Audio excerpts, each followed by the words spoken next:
Oh, yeah. You know the sound. You know what it is. That click, click, click, click, click. You know what that was? Click, clack. Me texting the boys. He went to New York. Went to New York. But he went to the Mets. Yep. Worst outcome possible. Making it rain in New York City, baby. We'll get into Juan Soto plenty. We'll talk about him in trending, as we always do on trending topics, along with some college football playoff implications. We'll go in depth on Juan Soto, talk about Bill Belichick and his growing interest in actually coaching at UNC. And as always, we do on this part of the week on Boston's Enter the Chat. We'll give out our winners and losers of the NFL season. Excuse me, bad host here. George Balekji, Travis Thomas. This is Boston's Enter the Chat in the PNC Bank studio. And as you guys can tell, still not over. No. $765 million, 15 years, Juan Soto to the Mets. I'll be honest with you, George. I don't think we'll ever be over it. Insane. I made this joke earlier today to our friend group here at Nesson, but it is true. I feel like even Shohei Ohtani looked at this and went, damn, that's a lot of paper. Does he pitch? No. Does he run the base? No. That is crazy. That's crazy, bro. Like, look, you've said this all along, that Juan Soto's worth every penny because of his age. And I think he is of that contract. I know. His age, his production, everything you laid out. And I agree. As someone who's covered a championship with this guy.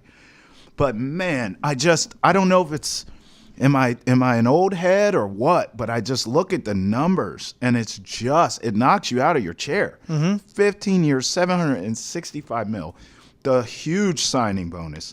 The escalators that can push the deal past $800 million. I mean, this is just insane. There's an opt-out option after the 5th year where he could get more paper from this. Juan Soto played the game. Yeah. You know how you and I have actually talked about this in a different sport. I always kind of go back to it, and here's the tweet from Jeff Passan, but I always go back to it with you and I because you and I are firm believers in short term, get all the money you can, and then reset the market in a few years. Yeah. George, I look at this. 15 years, and the first thing I'm like, man, 15 years, that's a lifetime. But then I see that 765 attached to it, and I'm like, worth it. Yeah. Like, you got this done. You did a great job. And look, I think this Mets move, outbidding everyone, Red Sox, Yankees, this was a New York battle. I know all of us were excited for Soto, and I do think deep down all the reports were true. I think he appreciates the Dominican players who've played for this franchise and their contributions. I think he appreciates the Red Sox. How can you not? But at the same time, this eventually became a battle of New York. Yeah. And it became the Yankees, I think, were the best fit, including the Red Sox. I've said that from the beginning. I've been very consistent. I think the Yankees are the best fit, and you get the money. I thought the Red Sox made sense for if he was really feeling the way that we heard he was feeling, the pedigree, the brand, the history, right? And you get the money. But the Mets got all the money in the world, check, and they wanted to make sure he didn't play in pinstripes. They wanted the back page. They wanted to be the story. Yeah. That's what the Mets have been trying to do forever. Yeah. And they accomplished it for now with Soto. That's a front page move, what they did.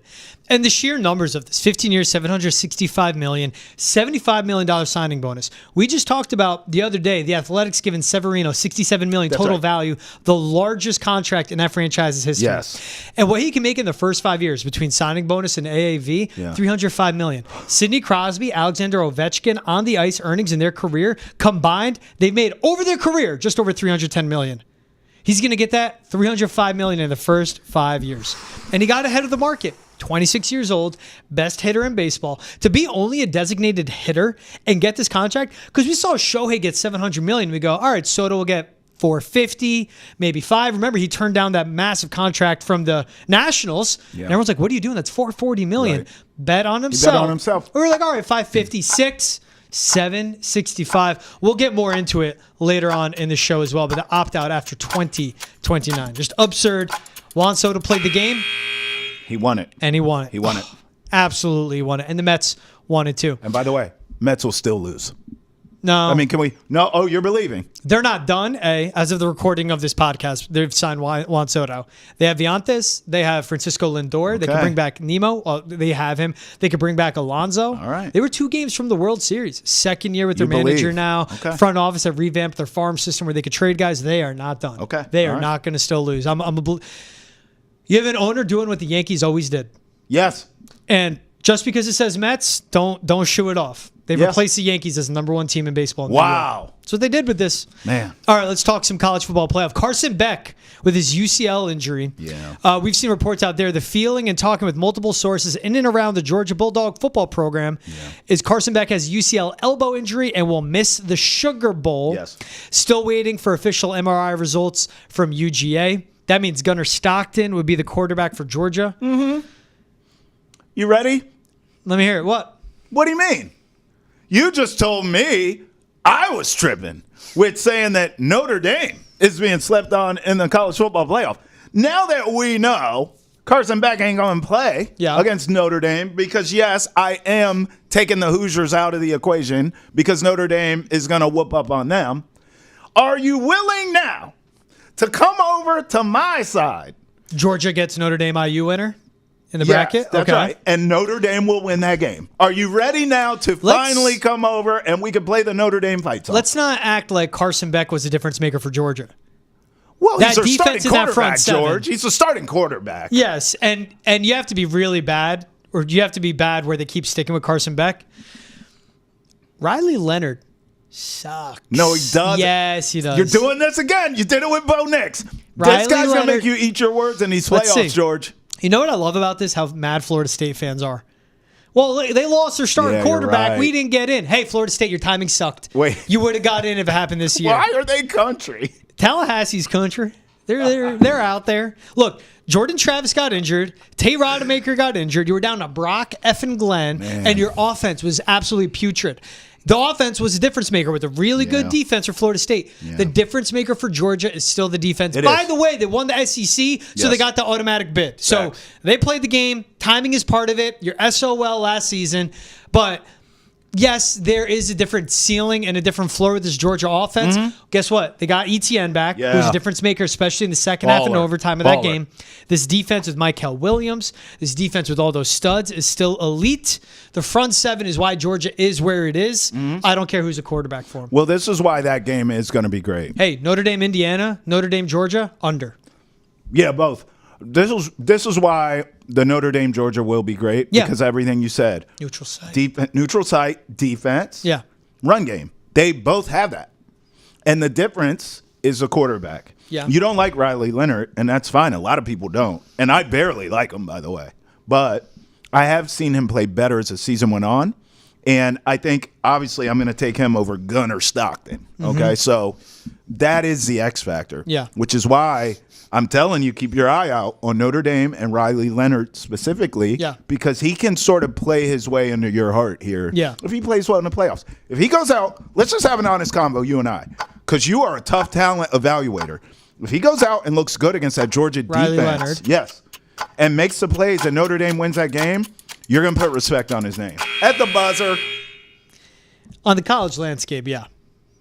Okay, so I don't it's want him just as the an NFL evaluating of the NFL Yeah. where you're out on him. Yeah. It's Okay. he's fine for college, but he's not like a needle mover either. But hey, don't F up with that defense. That's all you got to do sometimes in college. Right. Look at Nick Saban, Alabama. I can't wait for that Notre Dame Georgia matchup. We're just going to put Notre Dame past IU. That's going to be a tougher game than you think.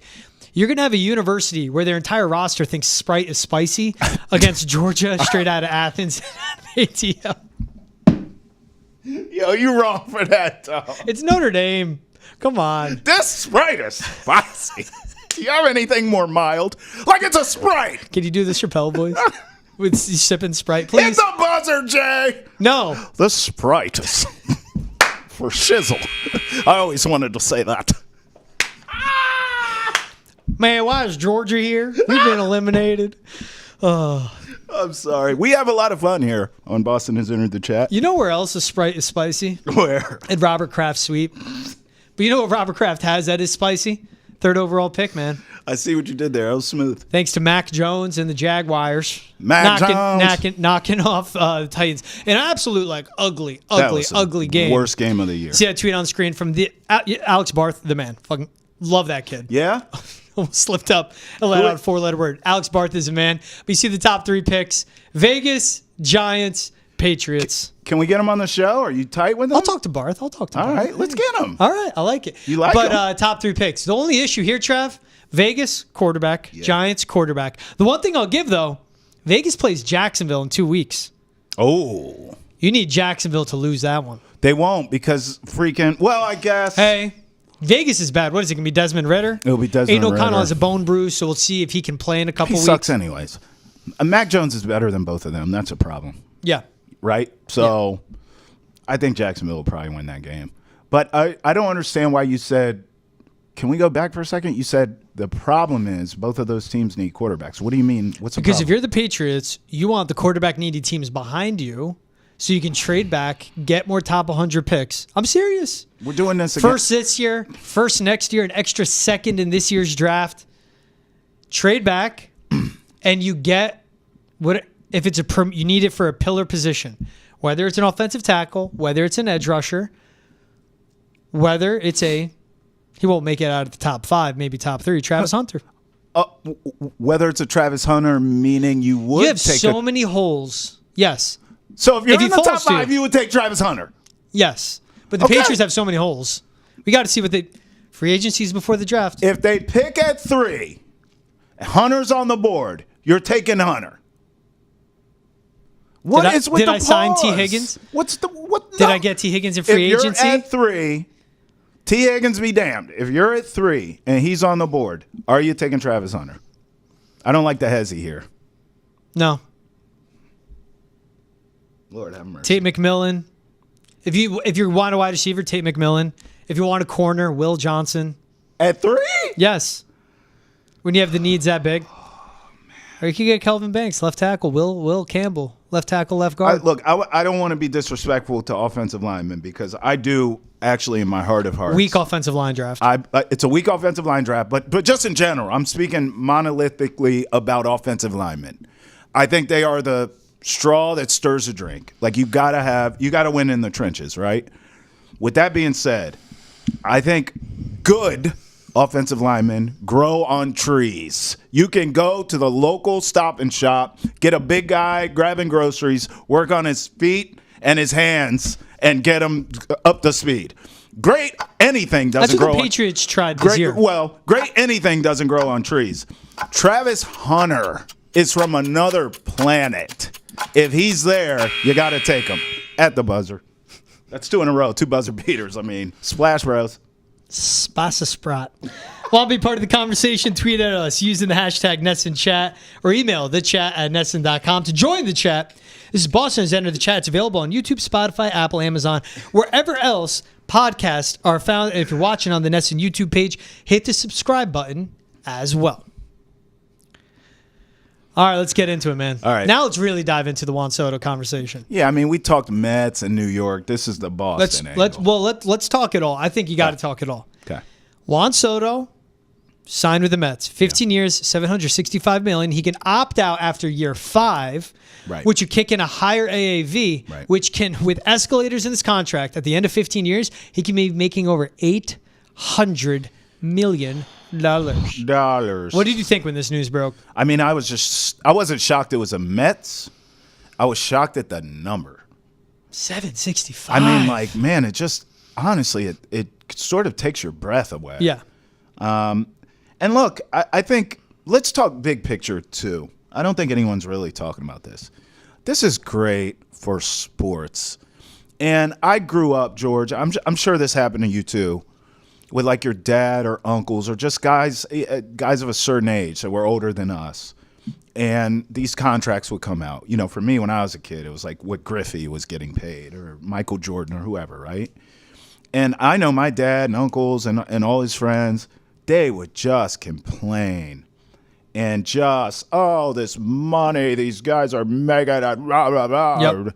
And like, I remember thinking as a kid, like, yeah, they're right. Like, this is absurd. And now, bro, now maybe it's because we work in this. I'm curious to see your thoughts, but I look up and I see 765, and I'm like, damn, man, we've come this far in a good way. Yeah. Of like, wow, like these, who's gonna get a Billy?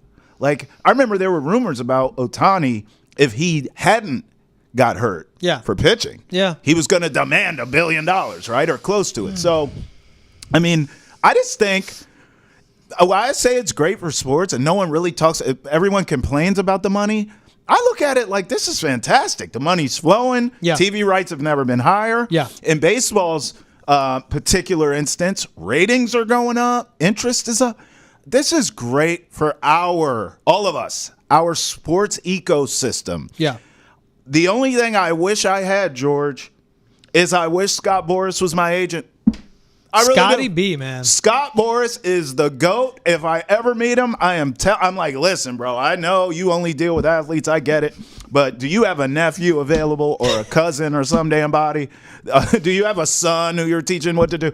I mean, he could be my agent. Anybody with the last name Boras from his lineage, please sign me up because he gets his clients record-breaking deals, George. I think this is great for sports, man. Let the money flow. I just love that. Let me do this real quick. And what do you care? It's not your money, right? Come on. If I meet Juan Soto, I'll be like, you got $1 million? Just a. Hey, you're making $51 million a year. What's $66,666.66? 600. That's a lot of sixes. Relax. What's the difference in just not getting that per year? Just $1 million, Juan. Just one-on-one. Look, crazy. I get the 765 and be like, holy, but it's over 15 years. What the genius of this is, this is a number no one thought it would get to. We're a year removed from Shohei Ohtani doing 10 years, $700 million. You could get into the deferred. He did 10 years, $700 million. Sure. As an elite pitcher, once he gets back to throwing, an elite hitter, and he just became an elite base runner. Yeah. Juan Soto is a okay fielder. Yeah. The best hitter in baseball. Yes. Designated hitters don't get anywhere near this money. That's right. You have to be a position player, an Aaron Judge, a Bryce Harper, a Mike Trout to get insane money. By going with the 15 years, he set himself up, especially with this opt-out after 5 years. But when it's $51 million a year, which is insane, look, in 4 or 5 years, he is going to be at market. He got ahead of market value. 4 to 5 years, he'll be at market value. 5 years after that, he'll be below market value. Genius by Juan Soto, the guy that won a World Series with the Nats, was offered similar deal over 10 years, $440 million, right. Turned it down. Yep. Everyone said he was nuts. Yes. He didn't like the future of the Nationals, which he was right about. He was right. Goes to San Diego, does well there, then goes to New York, was just a mercenary of showing what he can do, coming off the best postseason performance of his career. By the way, where he didn't win a World Series. That's right. And then cashes in like this. The most damning part, the Mets got him. Juan Soto lost in 5 games in the World Series, but was in the Bronx for a World Series run. Their first run since 2009. Wow. That is an energy unlike anything you'll get in the Bronx. No doubt. And he got done with that, looked around the clubhouse, looked at Aaron Boone in the manager's office, looked at Hal Steinbrenner up in the owner's suite and said, I'm not coming back to this. Man. I'm going to go to the team that was 2 games away from the World Series, but I believe in their ownership. Like reading the details of what Stephen Cohen did through all this, like everyone was going out to Soto's house in California for the recruiting process. Cohen said, you're coming to my crib in Southern Cal. Man. Met with him and his wife. They laid everything out. Gangster. Steve Cohen is the richest owner in baseball by $11 billion. He's one of the wealthiest people in the world. And as someone that has that type of money, where everyone goes, if I owned a team, I would pay every cent to build a winner. Look, no one does that in sports. That's right. Except Stephen Cohen. He does. He's living the dream. He feels that he's morally responsible to do this. And he just showed it that way. Because the Red Sox also getting $700 million is insane. Yeah. Like, good on them. Good on them. They got to $700 million. That's right. They figured out, there are reports out there about like Saturday night, Sunday. They realized they were not in the mix. Yeah. It got, the Yankees at one point were up to $715 million. They got to $750. They got to $760. The Mets got to $765 with that signing bonus. Yankees tapped out. God. They got the New York Yankees to tap out. And you know what? If the Yankees went to 770, Cohen would have went 780. And if they went 785, he would have went $800 million. He wasn't losing. Yes. Wow. That's what's impressive with all this. This is if you lost to the Red Sox, Yankees, that's bad. That's your rival. Sure. But losing to the Mets, when you always did this, now the Mets are you. Right. What you once were. They're old man that's Steinbrenner. Awful. That's right. They're the OG. This is what George would do. That's right. This is what the boss man would do. What do you say to the Yankees fans? We've seen all the viral videos, and we all enjoy them, watching the Yankees fans suffer. What would you say to those Yankees fans that are cussing and fussing? Screw you, Juan Soto, you're dead to us. Hal. Direct that to Hal Steinbrenner. I don't like that where like all the FU Sotos out there, like, you wanted this guy. Mm-hmm. You should still want this guy. You'd be lucky to have him on the team. He's better than anyone you have in the box on your roster. I completely disagree with the once he leaves FU Juan Soto's. It was always about the money. Credit when we had Alex Spear on, I kept going, but the Red Sox, David Ortiz, the recruitment. He kept going. It's about the money. Yeah, he did. It is about the money. Yeah, he did. Now, what the Mets also have, Francisco Lindor, Mark Viantes, sure, Nemo. If they bring back Alonso, if they bring back Manaya, if they go out and they're not done. But it says like Juan Soto saw what the Mets were selling for the future and believes in that more than what the Yankees were selling for the future as well. Wow.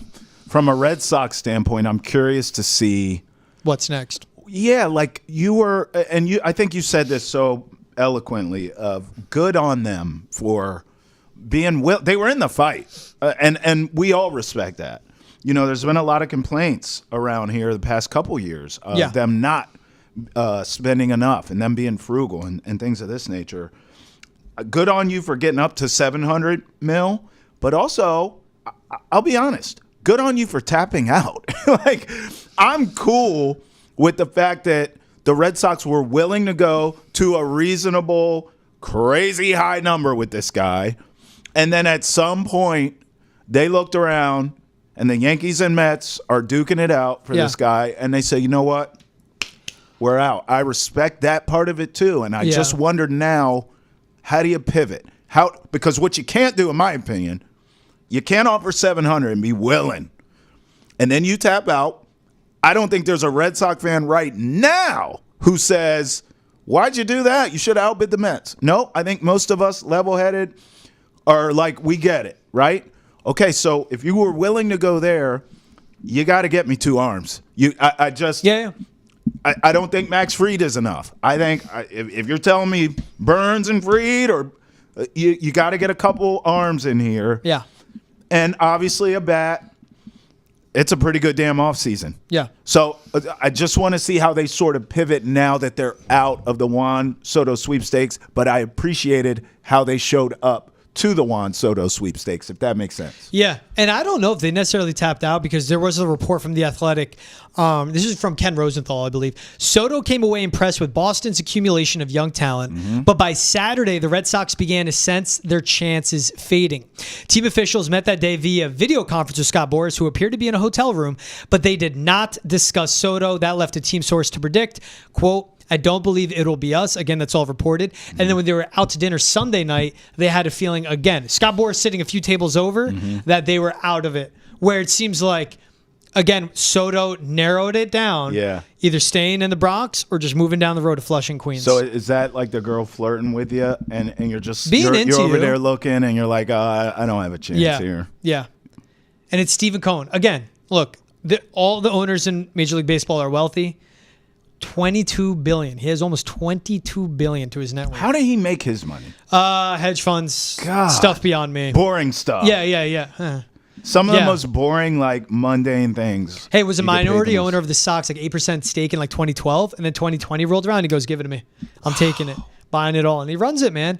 He runs how he should. So I like you bring up, like, what should the Red Sox do? Because you have $700 million you're willing to pay over the time, 15 years, to Juan Soto. Fair deal, by the way. Yeah. Oh, yeah. Completely fair deal. Like, I thought they you have showed that up money. well. You mentioned arms. I think Max Fried should be top of their list. I agree. He will be asking for, let's say, $25 million, maybe $26 a year. But he's 30 years old. Yep. Will get you 170-plus innings pitch. He'll be an ace. Yep. 3.2 ERA. Yep. Four-seam curve, sinker, sweeper in his arsenal. Yep. A lefty arm, which is big because when your rotation is righties, Houck, Bayo, Cutter Crawford. Playoff you need that versatility in that. Pitched with tough guy. Was the man in hurt. 2021. Yep. Bounced back well in that World Series as well. He's the best lefty in free agency. Career 3.07 ERA. Yep. You go after Max Fried. I agree. And what? That's where I'm at here, George. I don't think. So I got two. Because if you're just giving me Fried, I am doing backflips out here, but at the same time, when I'm done and I heal my hamstring that I blew from doing said backflip, I want to know who else you got me. Logan Gilbert with the Mariners. I'm okay with that. They have no bats. Seattle has a lot of starting pitching, 0 bats. Yep. The Red Sox have a lot of bats and two reliable starting pitcher, Houck and Crawford. Sure. But they don't have that ace. Look, 3.23 ERA. How old is he, though? Only 27. Okay. Only 27. He feels like 30 to me. Okay. And he can be the 2-3 guy in the rotation. So if you go Fried, he's a 1. Houck could be your 2-3. Logan Gilbert can be your 2-3. Ooh. His last 3 seasons, 185, 190, 200 innings pitched. Went over 200 last season. Slider, 4-seam, splitter, breaking ball pitcher. And he has 2 years of arbitration left. Yes. So you don't have to pay him big money yet. Fried gets the cash up front. Right. And then Logan Gilbert's down the road. And then you have Bayo now is like your 4th. 4. Oh. Well, you could that's go filthy. Fried 1, let's say Houck 2, Gilbert 3, Crawford 4, Bayo 5. I like that rotation. That's a really good 5. And if not him, Garrett Crochet is a very popular name too. Yeah, I'm okay with Crochet. Yeah, he's not the proven workhorse, but he's coming off the season high in innings pitched. I also don't love giving up prospects. But am I greedy for this? So I just don't want to give these guys up. Everyone tells me how great these prospects are. Like, I want to hang on to them then. Now, it depends what else they do in free agency. Like, if they go out and sign an Alex Bregman, who can play second, who can play third, then some that of moves those guys Rafi to first. Yeah. And then you have a Roman Anthony coming up. That'll play the outfield. You have an outfield of Rafaela, Duran, and Roman Anthony. Right. What do you do with Willie Abreu? What do you do with Tristan Casas? Right. And if it's an Abreu, a Casas, and say like a Chase Mydriff, who's a top 10 prospect, but is a middle infielder, you have a lot of middle infielders in your farm system. You do. Then... And my drift with an ETA to the MLB of like 2025, 2026, some to the Mariners, hey, those are 3 major league bats you're going to have by next season. Yeah. Or send it to the White Sox too. Here's the other thing too. You could hang on to these guys, right? And then, this will kind of bring it back to Soto and put a bow on this. You have to remember, and I think you used the right word, like mercenary. So at some point down the line, there could be a player of that status has a year left on their current deal. They want out. They're looking for big money in that following off season. Yeah, you could trade for said player at that point if you are willing to make that financial investment in them, and you have sort of the assets to do that. If you keep some of these prospects and you don't go down the Crochet or anyone else road in terms of your prospects. If you hang on to them, maybe a year or 2 from now, you're still in a position where you have this enriched farm system and you can make a move to get a big star, someone who you are willing to pour this kind of deal into. To your point, Vlad Jr. There you go. Contract's up in 2025. He's making $28 million. So it's someone right there. I'm just looking on Spotrac right now there at the you contracts. Go. You're not going to give him a Soto contract, but point being, you could make a move for that guy right in the division where the Blue Jays know what you got in the farm system. They know what time it is. So they could be hey, we want so-and-so and so-and-so, and we'll give you Vlad Jr. And as long as you know you have to make the financial commitment to Vlad Jr. What my worst nightmare would be is to give up some of these prospects, get a Vlad Jr. on a damn rental, right? No. Like the Padres with Soto. I'm not cool with that. Or the Yankees at least the Yankees went to the World Series. I'll give them a pass. But they gave up Michael King, who's been an absolute stud. They did. So outside of those 3 arms, Max Fried, Logan Gilbert, Garrett Crochet, and Corbin Burns, of course, too. Yeah, I'm a Burns guy, too. Yeah, I know. I love Corbin Burns. Me too. He's a workhorse. Love him. Teoscar Hernandez, that's a righty bat that you need. The top of their lineup, Duran, Devers, Casas, all lefty bats. You needed Teoscar Hernandez. Coming off a career high 33 home runs, his swing in Fenway Park, he could play left field. It's clutch, too. Yeah. Good on the base path as well, had 99 RBI. I like an Alex Bregman. Again, I brought up the versatility. Experienced, obviously. You need a leader because this young core, Duran, Rafaela, then when the Roman Anthonys, the Kyle Teals, the Christian Campbells, and Marcelo Myers come up, you need someone to teach them how to be a major leaguer. That's where Alex Bregman's really important. This is a young team, which is great, but you need those leaders in the right spots. And that's a guy that can bring versatility defensively, can play second, can play third, allows you flexibility with Rafi Devers at first, and just a righty bat, good fielder, has the experience, someone that Alex Cora is very familiar with. I was going to say the Cora connection too. Exactly. Right? Yeah. You know what you're getting with him. And then There's so many avenues they can go, but keep in mind, like, again, this is where there's going to be the crossover. The Yankees need a Teoscar Hernandez. They need an Alex Bregman. They need a Max Fried. They're all competing for the same There's pool a bidding of players. war there. Which is, hey, listen, they just lost a fight with the Mets. Yeah. Let them lose to the Sox, too. Yeah, Sox lost that fight, too, so they will be inspired to punch back. That's right. Hey, speaking of all the moves that they can make, Tom Karen, our very own TC, is down at the winter meetings in Dallas. He caught up with Craig Breslow of the Red Sox. Check out the convo right here. Talking to a National League manager, he said it felt like this morning the offseason began. The Soto deal being over, the logjam breaks, and now everybody gets to work. Has it been an active morning as far as conversations go? Yeah, a lot of conversations. And, this year, relative to others, seems like it's just been more active earlier. I think actually the number of transactions supports that. But I do think that, when there is this prominent generational player, that number of teams are waiting to see how that falls. It does impact the rest of the decision making, and so now I think there's a little bit more urgency in decisions and conversations, and it's been a really active morning. I know you never put all the eggs in one basket, right? No team does. But I think to fans, they think, well, if you're going to spend X on one player and that player doesn't get signed, you just take X and reallocate it elsewhere. Is it that simple? I'm not sure it's quite that simple. We want to make sure that each decision kind of stands on its own, right? And, this was, a unique opportunity to acquire, a generational talent. It doesn't change the overarching goal, which is to create the most competitive team we possibly can, one that is capable of winning the division. I think we've been outspoken about that. We maintain that position, but we have to make sure that each decision makes sense. I feel that even if today you announced you had signed Juan Soto, we'd still be talking about the need for pitching, because that is something you've been upfront about since the end of last year. When you don't land a Soto or a player like that would tie up that type of resources, does it allow you to approach the need for pitching in different ways now? I think so. I think this becomes more of a complete roster building exercise as opposed to kind of making a run at this elite talent. And so now we're thinking about how do the pieces fit together, such that we create the best team in totality. And I think there's going to be a number of ways to do that, and we certainly need starting pitching. I think we can also boost the back end of the bullpen, and we'll look to be aggressive in pursuing both of those. On the starting pitching side, especially, we know there are prominent impact pitchers available on the free agent market. There are rumors that some impact starting pitching may be available on the trade market. Can you approach it both ways? Can you do both in one offseason? Yeah, I think we can. But number one, we don't make the decision by ourselves. And number two, each of those decisions has to make sense. I think we're trying to balance. We always in this position try to balance the short term and the long term. But I think we have strongly signaled, and we don't intend to change, that we're going to be prioritizing the short term. We've asked a ton of our fans in terms of patience and tolerating finishes well below where the Boston Red Sox should be.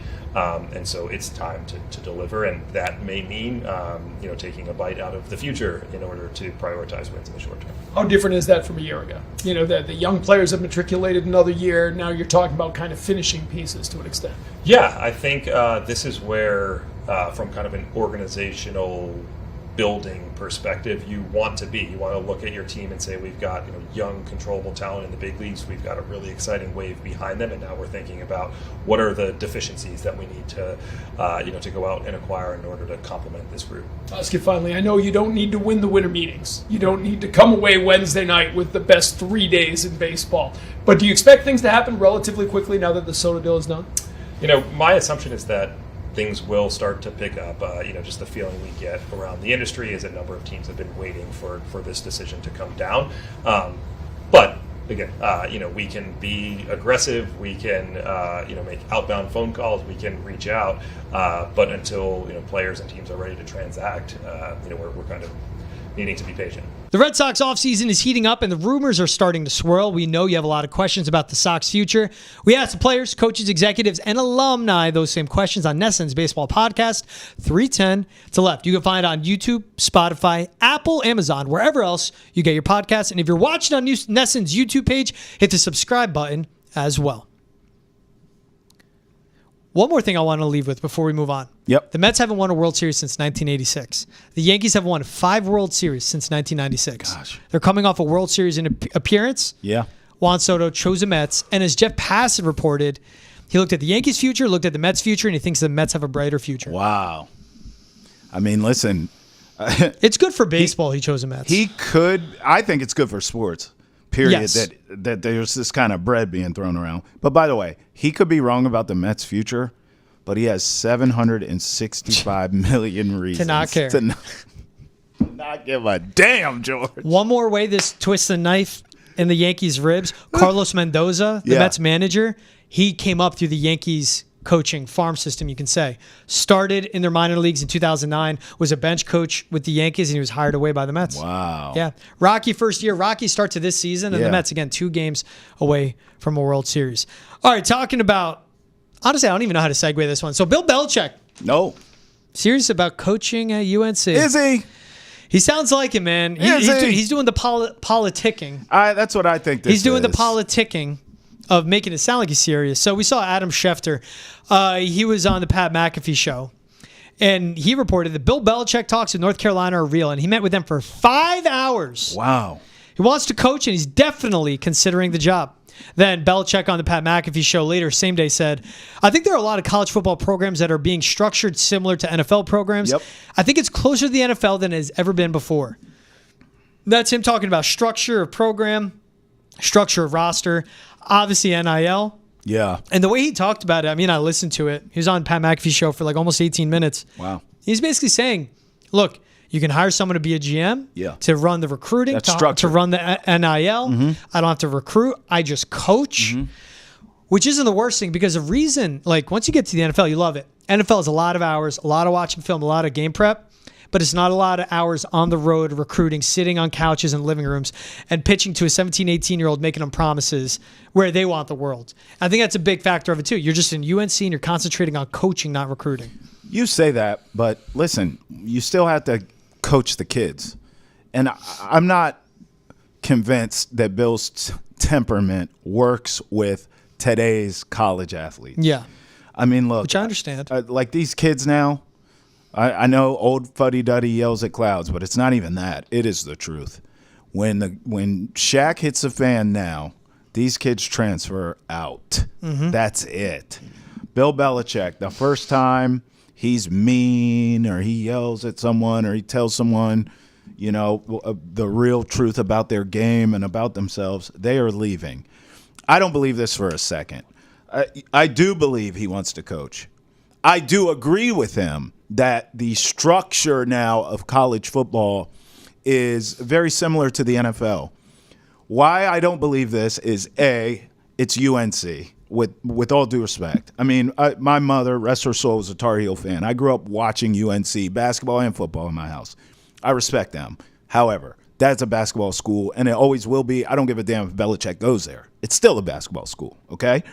Number one. Number two, I actually think college football, coaching in college now, is harder than the NFL. You know why? Because forever, yes, there was the rigors of recruiting, and maybe it's not that tough now. You can have a structure and a GM for NIL and all these things that he described. But I think because of what I said, the fact that these kids will just leave when the going gets tough. They'll just roll out on you. There's no loyalty. There's no – kids don't want to sit and be developed. Bill Belichick's about teaching, George. He's about developing. That doesn't happen in college anymore. These kids now, you go to school as a true freshman, you're not trying to hear Shaq about being redshirted, and you damn sure ain't trying to sit behind someone else for 2 years like back in the day until it's your time to play. None of that's happening. That's not the world in which Bill Belichick's brain operates in, okay? So he had issues sort of, relating with the modern-day NFL player. You really think Bill Belichick can have some sort of connective tissue with an 18-year-old? That ain't happening. That ain't gonna happen. And I know everyone's making jokes about the girlfriend, but that ain't happening. So, the way I see this is a leverage play. This is an ego play, George. I think he's using UNC to show I'm Bill Belichick, damn it, and I deserve some respect. Do you hear that, Patriots? Do you hear that, Falcons? I do think he'll end up back in the NFL. And in the crazy chance that he ends up in college football for all these things that he laid out of why it's so great, it ain't going to be at UNC. Sorry, Tar Heel fans. You're not that good. You're not that important. You don't deserve Bill Belichick for your football program. He'll end up at Ohio State after Tennessee beats the Buckeyes in the college football playoff, and they have pitchforks and tiki torches to escort Ryan Day out of town, okay? Maybe you can have a Belichick conversation then, but if I was Ohio State, would still hire Mike Vrabel. That's just me. It ain't going to be for UNC. I don't think it's going to be college, period. I like that call. He's just doing the showing interest. I'm serious about UNC. Yeah. Ryan Day loses the college football playoff. Ohio State fires him to pick up the phone. Bill, so what was everything you were saying? Oh, you were, and I quote, saying, I'm all about understanding resources, who is working for who, end quote. Who's the best resources in the country? Ohio State. Facts. The Ohio State. Facts. Hey, Bill, guess what? Your biggest weakness, wide receivers? We have the greatest wide receivers coach in the country. Facts. Come in, run the program. Yep. We'll have a GM for you. We'll have someone take care of the personnel. Yep. The coaching staff will be yours. It can be whatever you want. Yeah, there's some restrictions on recruiting, but don't worry. We got a GM for that. Come in, coach, and guess what? You're going to walk into a situation where you're right in the college football playoff. Bill, you're 72. How much? You want 3 years to coach? That's right. Come win us a natty in 3 years. And they can pay him what he wants. Yeah. Not that UNC's paper is long. I don't want this segment to be about how UNC can't afford Bill or anything like that. The buy-in, UNC's a basketball school. Yes. You need the donors to want to pay them. Yes. You need the school officials to be on board with the athletic director. There's a lot that goes into hiring a head coach. Yes. It's not just the AD signs off on it. There's a lot that goes into it. Of course. Ohio State is a football school. It's an institution. It's the brand. Kids want to go to Ohio State because of the brand. Yeah. Kids, people are not going to want to go to UNC because of Bill Belichick. Yeah. Like, these kids were babies when he was winning Super Bowl. They don't give a day. They know who Bill Belichick is, but they're not moved by this. They're not saying, I got to go to UNC. You know what? I'm not going to go to Oregon and Dan Lanning and everything he's got going on. No. I'm flipping. I'm going to Bill Belichick. That's not happening with 5-star stud 18-year-olds. Sorry, bruh. They want to go to Ohio State. That's baked in. They're good with that. They don't give a damn who's coaching. Oh, now I'm going to Ohio State, and you're telling me the GOAT is coaching me? That's all I'm saying. This quote from him. If I was in a college program, it would be a pipeline to the NFL for the players that have the ability to play in the NFL. It would be a professional program at the college level. I don't have any doubt that the players would be ready for the NFL. I mean, it's recruitment going out there. You're going to learn from the greatest head coach of all time. I'll have you ready to get to the league. But it's more than that now. Yes, it is. These guys want the NIL money. You know who used to say that? And he was right? Nick Saban, his boy. Yeah. Why did Saban retire? This grind, these kids. He definitely picked up the phone and called Saban, though. He definitely did. And, and Saban's worries about NIL, but now there are GMs. Yes. Yeah. And by the way, we're boys, you and I. If this were different, right, and I picked up the phone and I called you, the first thing out of your mouth as my friend is, Travis, you could take any job you want. You'll be great at it. Oh, yeah. Let me tell you some of the pitfalls I dealt with. Boom. Let me tell you some of the pros, some of the cons, right? Yeah. But the first thing you're saying is like, bro, you're going to be good anywhere. Yeah. So that's how this goes. Saban's not going to say, Bill, run for your life. You don't want any parts of college. These are two of the greats. Yeah. So he's like, hey, man, you want to coach UNC? You know what you'd kill it. But here's some pros and some cons. My favorite thing, too, and we'll have him on in Foxborough Rush later this week, but like Michael Lombardi's pointing out, well, the Bears' job isn't the best, and it's not right for Bill because you got to deal with Caleb Williams and this and that, and Ryan Poles. UNC's better than the Chicago Bears, and that's less of a headache? Hell no. The Jacksonville Jaguars, which I'm like, Bill is better than that. But like UNC over the NFL? That's right. That's right. Huh? Where you could pass Shula. Huh? And both of those places you named, There's a disconnect for me. Caleb Williams and Trevor Lawrence are already there. Yeah, Right? disconnect. I mean, come on. Disconnect. It's BS. That's what this is. You know what my theory in all this is? What? Bills last year under contract with the Patriots is now $20 million, runs out. Mm-hmm. Get some money from UNC, Ohio State, fill in the blank. Mm-hmm. What you also get if you coach at an Ohio State, a UNC, state pension. Little nice, do that for 3 years, accrue a nice little pension, retire, and you have that every year. There was a coach I covered. He coached like over 20 years in Missouri. Over 20 years. Yeah. Then I think he did about 5 years in Kansas, just over the border, not far from where he was from. Yeah. Small D2 schools. And someone pointed out, they go, you know what he also got out of that? I go, what? Double dipping state pension. Over 20 years in Missouri at a public university, over 5 years in Kansas, public university. Hey, the game's a game. Smart. Yeah, it is. Respect that. I know bro spends all his time, in Nantucket, but it's just Bill doesn't feel North Carolina to me. I'm What sorry. is it? Outer Banks, baby. Yeah, it's fantastic. But Bill just doesn't feel like North Carolina. Let me tell you this. As someone who has Lacrosse family. school, though. UNC lacrosse school. Yeah, it's a sports school, but it's basketball, right? As someone who has family in North Carolina and spent all my summers in North Carolina growing up, Bill, the Outer Banks is cool, but that's just a small portion of North Carolina. Yeah. That is a vast state, my friend, Oh, yeah. and it ain't all Outer Banks. Yeah. Bill does not feel North Carolina to me. If Bill was about that life, he'd go to Rutgers. I'm challenging you, Bill. You really about that life? Do Rutgers, baby. Bring Jersey back on the map. Hey, yo, Bill. I can't do a Hey, fake. yo, Bill. Nah, I can't do a fake. That was such a bad. I'm so ashamed of myself. I'm so upset with I was myself. entertained by it. Your boys back home may not be. I was. You're going to have to bring this home at the end. I'm so upset with myself. If you enjoy football talk, catch Foxborough Rush every Monday for game reactions, Wednesday for draft talk. Fridays, we're joined by former NFL executive Michael Lombardi. Available on YouTube, Facebook, Twitch, Spotify, Apple Music, or wherever else you get your podcast. That is Foxborough Rush. And if you're watching on Nesson's YouTube page, hit the subscribe button as well. All right, as we always do, winners and losers of the week. Let's start with the winners. Who's your winner in the NFL from Week 14? I'm going Steelers, man. I like it. I mean, listen, I feel like I'm starting to talk about them every week, and for good reason. That game against the Browns was so entertaining.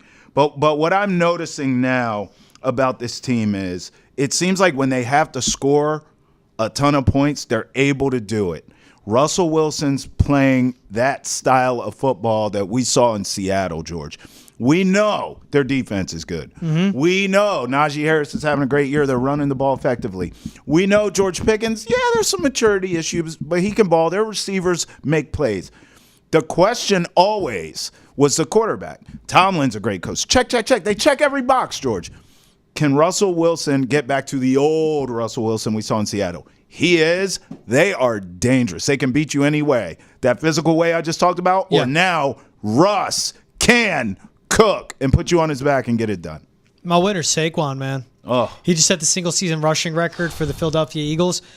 And guess what? He hasn't even played 16 games. that's right. And healthy. Yeah.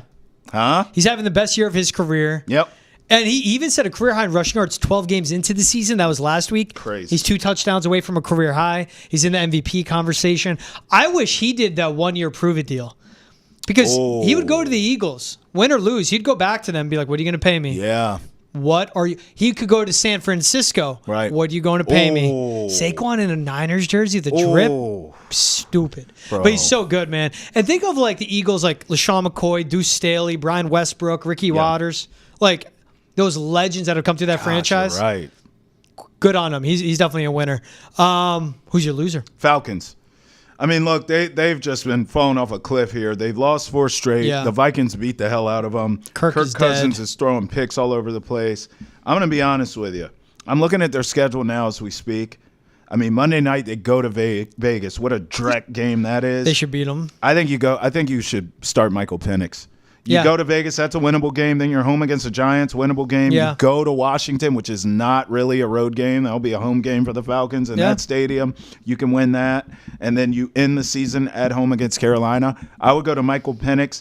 Give them a soft landing spot for 4 games. Watch them win. Watch them ball. You get in the playoffs with your rookie quarterback. Future's bright. I think that's terrific. I agree with all of that. But they're losers now with an opportunity to become winners if they do that. And you go to him like, you don't have to be Michael Penix of Washington That's yet. right. You don't have to be Kirk Cousins yet. You have Bijan Robinson, Drake London, Darnell Get Mooney, them the ball. Kyle Pitts. Yes. You have Liam Cohen calling plays. Just listen Preach. and do that. Or is it Zach Robinson there?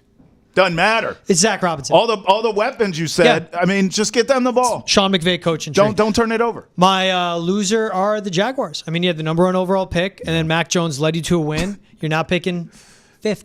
Mac Jones threw 2 interceptions, too, but he was aided by Will Levis. Last one, I'm a backdoor winner. Us. Josh Allen, Matt Stafford, 44-42 final. Rams getting the win. We saw 902 total yards, 5 passing touchdowns, and Josh Allen having 3 passing touchdowns and 3 rushing. Gosh. Puka Nacua going off. Puka! Just a great game. He's Travis Thomas. I'm George Balekji. This is Boston's End of the Chat in the PNC Bank studio. Shout out to TC for helping us down in Dallas during the winter meetings. Shout out to you guys for listening in. Make sure to like, subscribe, download, rate, review. If you're watching on YouTube, hit the subscribe button as well. From GB and Double T, this is The Chat. We'll see you guys next time. Have a good one, everyone. Hey, yo, forget about it. Jersey, kid, what? What shot, kid? Oh!